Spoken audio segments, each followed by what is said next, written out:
안녕하십니까, 정성균 세무사입니다. 미래성과 공유제 중에서 우리사주제도와 복지기금에 대해서 알아보는 시간인데요. 저는 정승균 세무사입니다. 우리사주제도는 근로자가 우리사주 조합을 통해서 우리 회사의 주식을 취득하고 보유하는 제도를 말하는 건데요. 근로복지기본법에 규정되어 있습니다. 그렇다면 우리 근로자가 그냥 일반적으로 직접 매입하는 일반 주식하고 우리사주하고 어떤 차이가 있을까요? 일반 주식은 취득해서 양도할 때까지 배당소득세와 양도소득세가 발생합니다. 반면에 이 우리사주는 취득할 때부터 소득공제 혜택을 주고 있고요.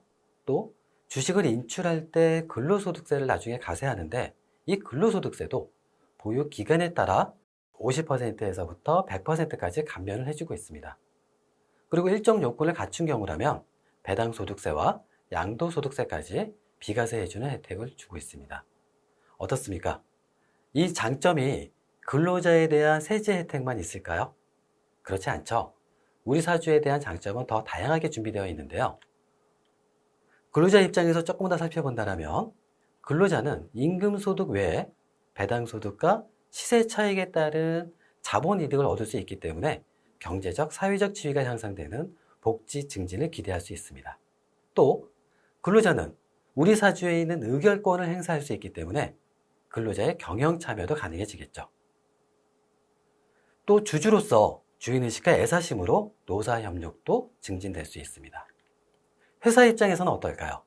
우수 근로자를 유치할 수 있고 핵심 인력의 이탈을 막을 수가 있게 되죠.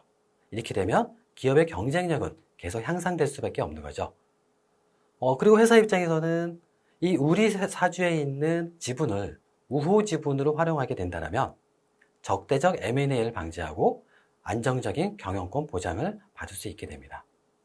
이렇게 회사의 기업 경쟁력이 좋아지는데 어떻게 될까요? 기업의 가치 상승할 수밖에 없죠. 그렇기 때문에 기업의 가치 상승하게 되면 시세 차익을 얻을 수 있게 되는 거죠. 주주 입장에서는. 이 시세 차익을 얻을 수 있게 된다는 것은 즉 주식의 황금성을 보장받게 되는 것입니다. 국가 입장에서는 다시 이 중소기업의 경쟁력이 좋아지고 경제 성장을 도모할 수 있게 되는 거죠. 네, 이렇게 많은 장점이 있는 우리사주 도입 절차부터 한번 같이 검토해 볼까요? 우리사주 조합의 설립 절차는 크게 4단계로 나눠볼 수 있습니다. 처음 설립 준비 단계인데요. 근로자 2명 이상의 동의를 받아서 설립준비위원회를 만들고요. 이 위원회는 다시 회사와 운영 방법에 대해서 협의를 합니다. 그리고 사내 설명회를 여러 번 열어가지고 조합원을 모집하는 거죠. 네, 이렇게 되면 설립 준비 단계가 마무리가 되고 바로 이어서 창립총회를 개최해서 조합의 규약을 확정하고 조합의 임원을 선출합니다. 그런데 이 우리사주는 회사에 보관할 수 있는 게 아니고 외부 기관인 한국증권금융에 보관해야 됩니다. 그렇기 때문에 한국증권금융과 다시 위탁계약도 체결하셔야 되겠죠. 이 모든 사항을 고용노동부에 신고함으로써 설립 준비는 끝납니다. 이렇게 설립이 되고 나면 우리사주 조합은 우리사주를 취득해야 되는데 이 취득할 수 있는 금전, 그 기금이 필요하겠죠. 이 기금을 마련하는 방법은 여러 가지가 있습니다. 회사 또는 주주 또는 조합원의 출연금을 받는 방법과 조합 계정의 이자 수익과 조합의 차입금으로 이 기금을 조성할 수 있습니다. 이 기금을 조성하면 조합은 다시 우리사주를 취득해서 조합원들에게 나눠주게 되는 거죠. 여기서 가장 중요한 회사의 출연금과 조합원의 출연금, 이 두 가지에 대해서 조금 더 알아보도록 하겠습니다. 첫 번째, 회사가 무상으로 출연한 금전과 물품으로 우리사주를 취득하는 경우입니다. 이때 회사는 출연금 전액에 대해서 송금, 즉 비용으로 인정받을 수 있게 되는 거고요. 우리사주 조합은 다시 이 출연금을 받은 걸 가지고 우리사주를 취득해서 조합원들한테 나눠줘야 되는데요. 어떻게 나눠줄 것인지 배정 기준을 마련해야 합니다. 이 배정 기준은 전체 조합원에게 이익이 되고 저소득 근로자와 장기 근속 근로자를 우대하는 내용이 포함되어야 합니다. 만약에 지금과 같이 무상 출연금으로 우리사주를 배정하는 경우라면 기술혁신 등 특정 조합원에게 우선 배정하는 것도 가능합니다. 네, 운영의 폭이 좀 넓은 거죠. 이때 조합원들은 이렇게 받은 우리사주를 의무적으로 4년에서 8년의 기간 중에서 출연자와 협의하여 결정한 기간 동안 의무적으로 보유해야 합니다. 의무 예탁 기간이라고 합니다. 두 번째로 조합원이 출연한 금전으로 우리사주를 취득하는 경우입니다. 조합원은 연말정산할 때 이 출연 금액을 소득공제 받을 수 있는데요. 이때 이 소득공제는 세금을 완전히 감면해 주는 것이 아니라 나중에 주식을 인출할 때 근로소득세로 과세하는 과세 이연 제도에 해당합니다. 그런데 이 근로소득세도 의무 예탁 기간이 지난 후 보유한 기간에 따라서 50%에서 100%까지 다시 감면을 해주고 있습니다. 즉, 보유기간이 2년 이상 4년 미만이면 50%, 4년 이상이면 75%까지 감면해주고요. 중소기업이라면 6년 이상 보유하고 인출했다면 100%까지 감면받을 수 있습니다. 네, 우리사주는 오래 보유하면 할수록 세금 혜택은 더욱 커지는 거죠. 이렇게 취득한 우리사주는 처음부터 소득공제를 받을 수 있다고 말씀을 드렸는데요. 이렇게 소득공제를 받고 나중에 근로소득세가 과세되는 주식을 과세주식이라고 하고, 처음에 소득공제를 받지 않고 나중에 근로소득세가 과세되지 않는 주식을 비과세 주식이라고 합니다. 이렇게 과세 주식과 비과세 주식이 구분되기 때문에 조합은 어떻게 해야 될까요? 조합원별로 과세 주식, 비과세 주식을 구분해서 관리할 필요가 있겠죠. 네. 이때 조합원들은 의무적으로 보유한 기간이 1년입니다. 우리사주 제도에는 더 다양한 세제 지원 제도가 마련되어 있는데요. 만약에 회사가 조합의 운영비를 지원해 준 경우라면 이 금액은 복리후생비 개정 과목으로 해서 전액 비용 처리가 가능합니다. 또 회사가 조합원에게 우리사주 취득자금을 무상이나 저리로 빌려준 경우라면 인정이자를 입금에 산입하지 않아도 괜찮습니다. 주주가, 조합원이 아닌 주주가 이 조합에 무상 출연을 한 경우라면 기부금 세액공제 또는 송금 산입을 해서 소득세를 줄일 수 있습니다. 조합은 이자 수익이나 배당 수익이 비과세가 되고요. 증여나 유증을 받는 경우 상속과 증여세도 비과세가 됩니다. 조합원이 이제 퇴사할 때 우리사주를 조합에 양도하는 경우 일정 요건을 갖춘 경우라면 양도소득세까지 비과세 혜택을 받을 수 있습니다. 우리사주 제도에 대한 몇 가지 Q&A를 이제 살펴볼 텐데요. 우리사주 조합은 법인일까요? 네, 법인은 아닙니다. 비사단 법인이지만 민법 중 사단법인의 규정이 준용되고 있습니다. 조합의 재산 관리는 어떻게 할까요? 조합은 조합 계정의 재산하고 조합원 개인별 재산을 구분해서 각각 나눠서 관리를 해야 되고요. 회계 처리도 여기에 맞게끔 적정하게 하셔야 됩니다. 근로자는 무조건 조합에 가입해야 할까요? 네, 물론 그렇지 않습니다. 조합은 본인 의사에 따라서 자유롭게 가입과 탈퇴가 가능합니다. 우리나라의 우리사주 조합의 결성 현황은 어느 정도일까요? 고용노동부가 2019년도에 발표한 조합 결성 현황 자료에 의하면 코스피 법인은 86%, 코스닥 법인은 80%, 기타 법인은 0.2%가 우리사주 조합을 결성하고 있고요. 이 비율은 계속 증가하고 있습니다. 우리 회사는 성과급으로 우리사주를 지급할 수도 있고요. 주식 매수 선택권과 굉장히 유사한 우리사주 매수 선택권을 부여할 수도 있습니다. 이렇게 해서 회사의 성과를 같이 공유할 수 있는 거죠. 우리사주 제도는 근로의욕을 장려하고 핵심 인력을 유치할 수 있기 때문에 노사협력의 강화에 도움이 될 수 있습니다. 이렇게 많은 장점이 있는 우리사주 제도 검토를 한번 해보시기 바랍니다. 감사합니다.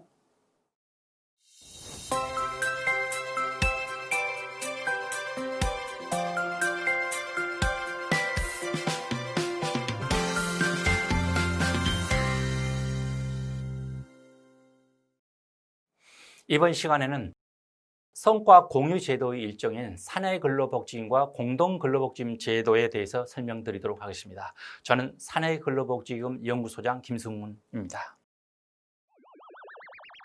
자, 미래 성과 공유제란, 성과 공유는 중소기업 기업주가 근로자의 임금 또는 복지 수준 향상을 위해 성과 공유 유형에 해당되는 방법으로 성과를 공유하는 것을 말하며, 성과 공유 유형에 해당되는 방법은 현금, 주식, 기금 세 가지 형태가 있습니다. 먼저 현금은 성과급, 임금 수준 상승, 성과보상 공제사업이 있으며, 주식은 우리사주제도, 주식 매수 선택권이 있습니다.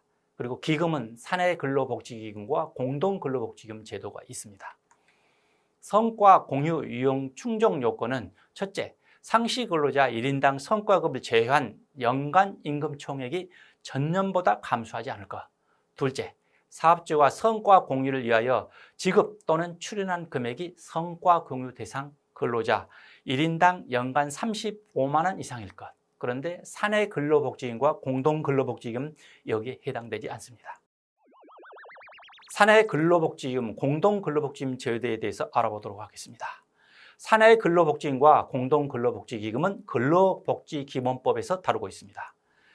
사내 근로복지금 제도는 회사로 하여금 회사 이익의 일부를 재원으로 사내 근로복지금을 출연해서 근로자의 생활안정과 복지 증진에 사용하게 하는 데 있습니다. 사내 근로복지금은 141기금입니다. 공동근로복지금 제도는 둘 이상의 사업주가 공동으로 이익금의 일부를 출연해서 참여회사 근로자들의 생활안정과 복지 증진에 사용하게 하는 것이며, 다수의 회사가 1기금을 설립하는 것입니다. 사내 근로복지금과 공동근로복지금은 별도 비영리법인으로 설립해서 노사가 공동으로 운영하며, 설립은 강제가 아닌 임의사항입니다. 사내 공동근로복지기금의 설립 절차에 대해서 알아보도록 하겠습니다.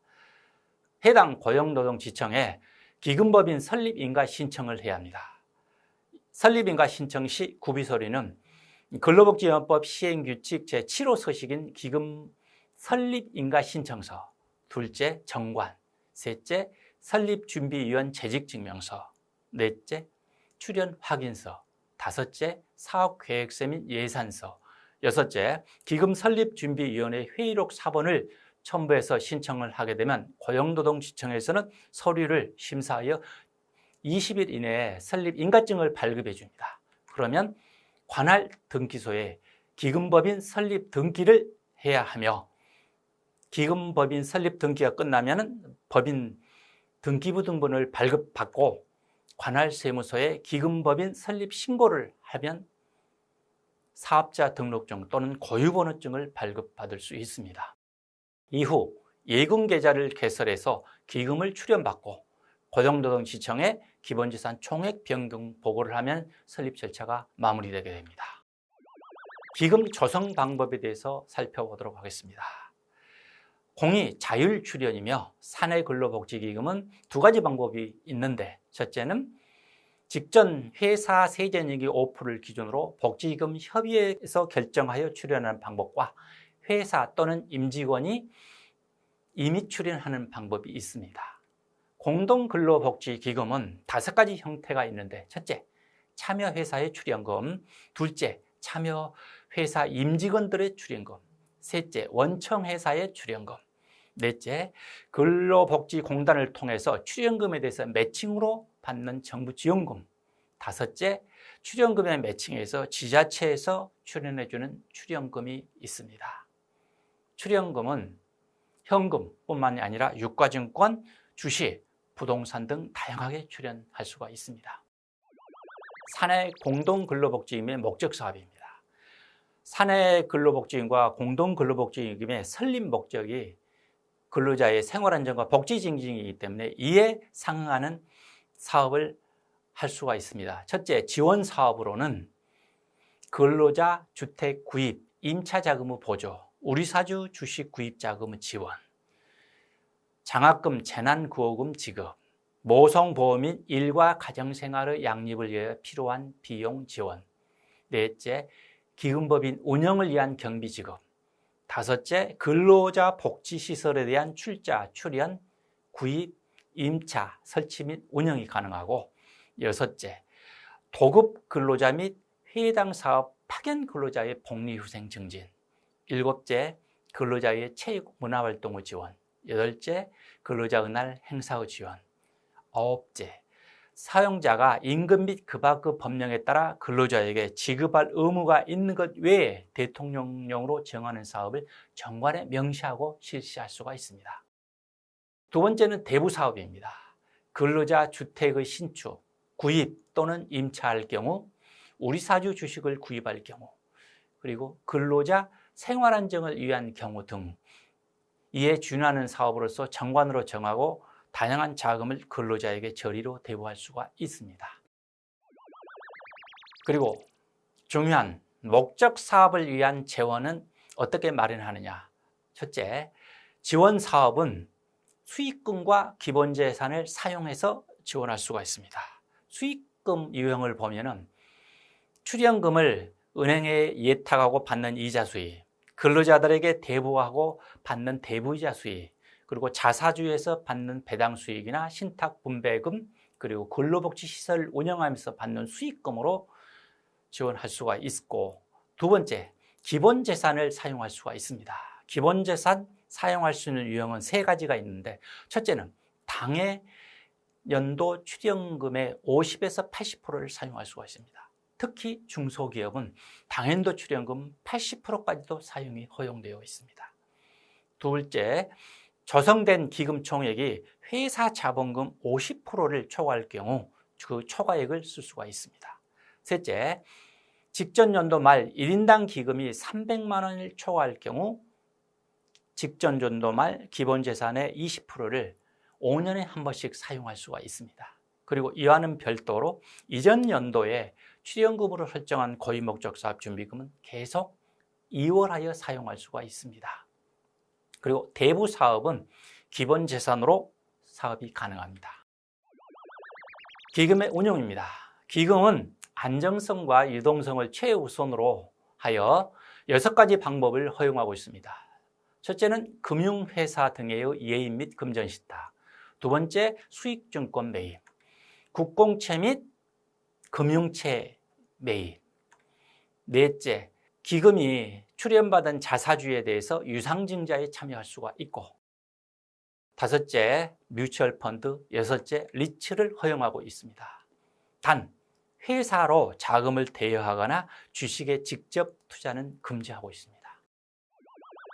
사내 공동근로복지금은 별도 비영리법인으로 설립하여 운영해야 되기 때문에 관리 운영 서류를 작성해서 5년간 내부 보관해야 합니다. 그리고 관리 운영 사항을 사번화 회사 게시판에 근로자들에게 공개하도록 되어 있으며, 관리 운영 서류를 작성해서 고용노동지청에 회계연도 종료 후 3개월 이내에 보고하도록 되어 있는데, 이때는 운영상황 보고서 15호 서식입니다. 결산서, 예산서를 첨부해야 됩니다. 그리고 조세법에 따라서 법인세 신고와 법인지방세 신고를 해야 합니다. 사내근로복지기금, 공동근로복지금의 해산입니다. 먼저 사내근로복지기금의 해산은 해산 사유는 세 가지가 있는데, 첫째, 해당 회사 사업의 폐지, 두 번째, 기금법인의 합병, 세 번째, 기금법인의 분할 합병이 있는데, 회사가 어렵다고 임의 해산이 불가합니다. 그리고 해당 회사 사업의 폐지로 기금법인을 해산할 경우 자녀 재산 처리에 대해서는 법령에서 4가지 방식을 명시하고 있습니다. 첫째, 근로자에게 미지급한 임금이나 퇴직금, 그리고 지급할 의무가 있는 금품, 즉 체불임금을 우선적으로 지급하도록 허용하고 있습니다. 체불임금을 지급 후 자녀 재산은 50%를 초과하지 않는 범위 내에서 소속 근로자들의 생활 안정을 위해 지원할 수가 있고, 이렇게 사용 후 남은 재산은 정관이 지정한 자, 여기서 정관이 지정한 자는 유사한 목적을 수행하는 비영리법인으로 귀속되고, 정관에서 지정한 자가 없을 경우는 근로복지진흥기금으로 귀속이 됩니다. 공동근로복지기금은 참여회사 중 과반수 회사의 사업의 폐지, 둘째, 공동기금법인의 합병, 셋째, 공동기금법인의 분할 합병에 의해서 해산할 수가 있습니다. 사내 공동근로복지제도의 장단점입니다. 첫째, 회사는 출연금에 대해서 기부금으로 손비 인정을 받을 수가 있습니다. 두 번째는 장기 근속을 유도할 수가 있기 때문에 회사의 안정적인 성장에 큰 도움이 됩니다. 단점은 임의 회산이 불가하다는 것.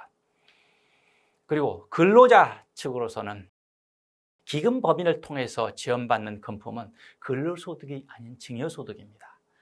그런데 상속세 및 증여세법상 비과세 조항을 활용하면 효과를 극대화할 수가 있습니다. 상징법상 보면 재난구호금품, 치료비나 의료비, 그리고 장학금이나 학자금, 기념품, 축하금이나 부의금, 그리고 주택구입 및 임차자금을 사내기금이나 공동기금에서 받았을 경우는 사회통념상 인정되는 범위 안에서 비과세 혜택을 받을 수가 있으며, 기금법인에서 저리로 대부받았을 경우도 인정이자 적용이 배제가 됩니다. 그리고 기금법인은 출연받은 금품을 사용할 수가 있고, 그리고 출연받은 금품은 증여세가 비과세됩니다. 고유목적 사업 준비금 제도를 활용하면 수익금에 대해서 법인세를 내지 않고 근로자 복지에 고스란히 사용할 수가 있습니다. 그리고 사내 근로복지기금, 공동근로복지기금은 성과 공유제 유형에 해당이기 때문에 이 확인을 받으려면 다음 3가지 서류가 필요합니다. 첫째, 기금법인 설립 인가증. 둘째, 기금법인 등기부 등본. 셋째, 기부금 영수증이나 출연금 이체 내역서를 제출하면 성과 공유제 유형으로 인정을 받을 수가 있습니다. 이상으로 사내 근로복지금, 공동근로복지금 설명을 마치겠습니다. 감사합니다.